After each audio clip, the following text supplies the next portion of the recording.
They say there are some secrets so potent, so dangerous, that their very existence can change the fate of empires. And once in a while, history hands us a mystery wrapped in flame. A weapon so terrifying that even the ocean couldn't put it out. Imagine being a sailor on the dark, rolling waters of the Mediterranean. The night is quiet but tense. Then, from the black horizon, a Byzantine warship glides into view, its bronze rams glinting in the moonlight.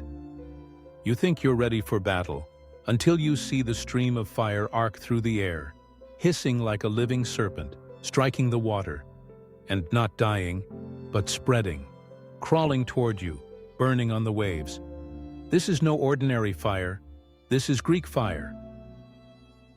For over 4 centuries, it was the superweapon of the Byzantine Empire, the guardian of Constantinople, the terror of its enemies. Its recipe was guarded more closely than any treasure, whispered from emperor to emperor, known to only a handful of trusted engineers. And when it disappeared from history, it left behind not just fearsome legends, but questions. How did they make it? Why could it burn on water? And why, with all our modern science, can we still only guess at its true nature? To understand the legend, we need to step back into the late 7th century, a time when the Eastern Roman Empire, the Byzantines, were fighting for their survival. Constantinople, their jewel of a capital, sat like a crown between 2 worlds, Europe to the west, Asia to the east. Its walls were triple-layered fortresses of stone, its harbors protected by massive iron chains drawn across the water. And yet, the empire's enemies were relentless. In 674 AD, the Arab fleets came, great armadas sweeping across the Mediterranean, determined to bring down the city and claim it for the caliphate. The Byzantines were outnumbered. Their navy, though experienced, faced a threat unlike any before. But then, a man named Callinicus entered history. Some accounts call him an architect, others an engineer from the city of Heliopolis in Syria. Fleeing the Arab advance, he came to Constantinople carrying knowledge, and perhaps a few clay jars of something extraordinary. What he brought to the emperor was more than a weapon. It was a nightmare given form. We can imagine that first demonstration in the shipyards of the Golden Horn. The emperor, his advisors, and the captains of the fleet stand on the shore. A test ship floats just offshore, bobbing gently in the current. Callinicus steps forward, his crew manning a strange bronze-tube device mounted on the bow of a warship. The order is given. A deep guttural pump begins to work, and then a blast of liquid fire erupts from the nozzle. It arcs through the air in a brilliant, searing stream. When it hits the target ship, the wood bursts into an inferno. But here's the horror. The flames lick down the hull into the water and keep burning. The onlookers watch as the sea itself seems to catch fire. Whatever this substance was, it clung to what it touched. It could not be smothered, could not be quenched with water. Enemies who tried only made it worse.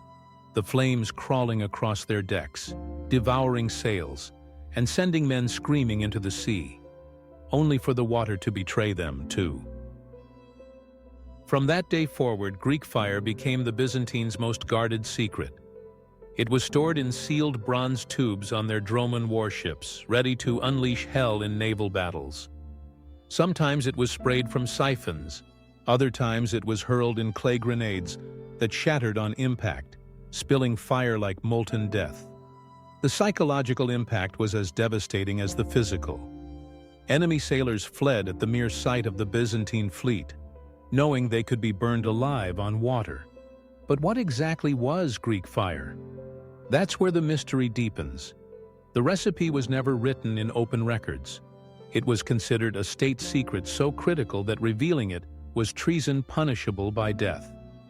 The knowledge was passed verbally, supposedly from one emperor to his successor, and to a few trusted chemists in the imperial arsenal.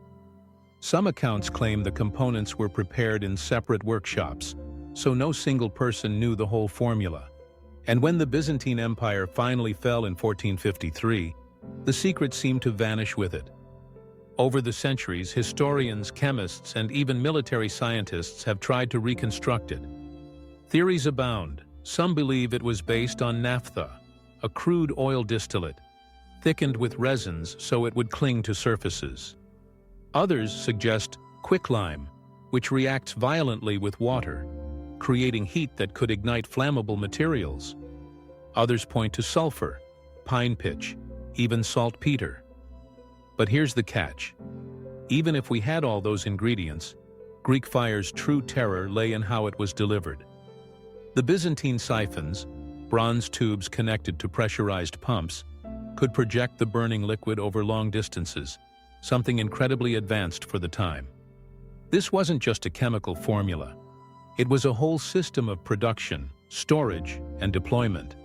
And that part may be even harder to reconstruct than the fire itself. And yet the accounts from history are remarkably consistent.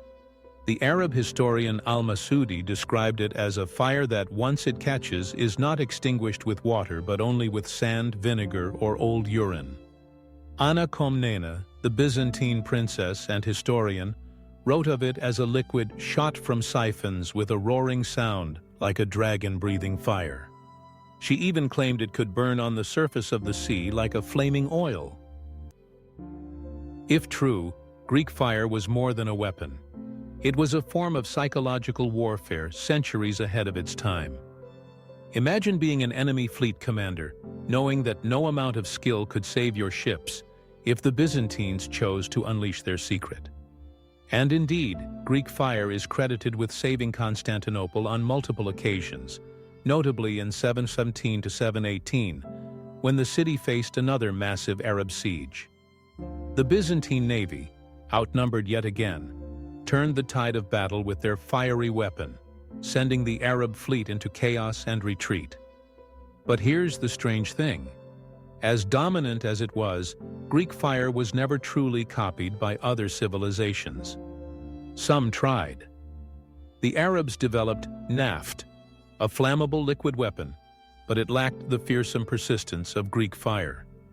The Chinese experimented with gunpowder and incendiaries, but nothing that could burn on water quite like this. Even in the later medieval period, when chemical knowledge grew, no one seemed able to match it. That raises the question, was Greek fire truly a lost technology? Or was it so context-specific, relying on materials, craftsmanship, and delivery systems unique to Byzantium, that once the empire fell, it could never be recreated? There's also a more romantic possibility, that the Byzantines deliberately took the secret to their graves, that the last keepers of the formula, knowing the city was doomed, destroyed their notes, dismantled their siphons, and carried the knowledge into oblivion, fearing what might happen if such a weapon fell into enemy hands. And maybe they were right. In modern warfare, we've created weapons capable of unimaginable destruction, but the idea of fire that cannot be put out, unleashed on a battlefield or in a city, still chills the blood. The ancient world had no Geneva Conventions, no concept of war crimes in the modern sense. If Greek fire had been more widely available, it could have been used to horrific effect, not just in naval combat, but in sieges, on civilian populations, anywhere its wielders chose. So perhaps it's better that it remains a ghost. Still, the image lingers. A dark sea, the rhythmic creak of oars, and then a sudden, impossible blaze, rushing across the water like a predator, turning the night into an inferno. The screams of sailors as the fire clings to their skin, the smell of burning pitch and flesh carried on the wind. The Byzantines called it liquid fire, and to those who faced it, it might as well have been the breath of hell itself. Today, chemists with far more knowledge than Callinicus could have dreamed of still debate its exact composition. Naphtha? Petroleum? Sulfur? Quicklime? Some combination of them all? We may never know for certain. And maybe that's the point. Some mysteries are meant to burn forever in the imagination, if not in reality. Greek fire's true legacy may not be in its chemistry, but in its symbolism, as a reminder that power, once unleashed, can be as impossible to control as fire on the sea. It is a legend of ingenuity, secrecy, and the delicate balance between invention and destruction. And so it remains one of history's most haunting what-ifs. What if the secret had been stolen and spread across Europe? What if rival empires had matched the Byzantines in their fiery might? Would the map of the medieval world look the same? Or would entire cities now exist only in ash and memory? Thank you for walking with me through this chapter of history's shadowed pages. Now I want to hear your thoughts.